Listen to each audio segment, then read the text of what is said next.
ரீசெண்டா நம்ம கிளைண்ட் அவங்க ஜுவல்லரி பிசினஸ்க்கு லோகோ கேட்டிருந்தாங்க. Brand name Harnika.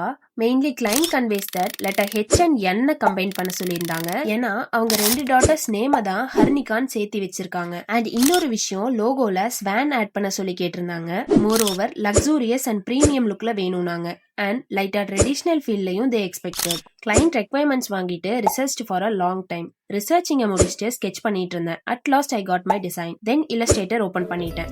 இங்க கிளைண்ட் சொன்ன மாதிரி ஸ்வானை பேஸ் பண்ணி எண்ணெய் போட்டாச்சு. அதை அப்படியே டூப்ளிகேட் எடுத்து 2 சைட்லயும் அலைன் பண்ணிட்டேன். இப்ப கிளைண்ட் எக்ஸ்பெக்ட் பண்ண ஹெச் லெட்டரும் வந்தாச்சு. பட் ஏதோ குறையுதேன்னு யோசிக்கிறப்பதான் ஜெம் ஸ்டோன் ஷேப்ல ஒரு டைமண்ட் ஸ்பார்க்ல சென்டர்ல வச்சு பார்த்தேன். கம்ப்ளீட்லி ஒரு ராயல் லுக்ல இருந்துச்சு. நெக்ஸ்ட் ஃபாண்ட்டை கஸ்டமைஸ் பண்ணி கலர்ஸும் கொடுத்தாச்சு. ஃபைனலி டிசைன் அப்ரூவ் ஆயிடுச்சு. அண்ட் கிளைண்ட் ரொம்ப இம்ப்ரெசிவா இருந்துச்சு, வெரி ஹாப்பின்னு சொன்னாங்க. அப்புறம் என்னங்க, நம்ம கிளைண்ட் சாட்டிஸ்ஃபேக்ஷன் தான் நம்ம சாட்டிஸ்ஃபேக்ஷன்.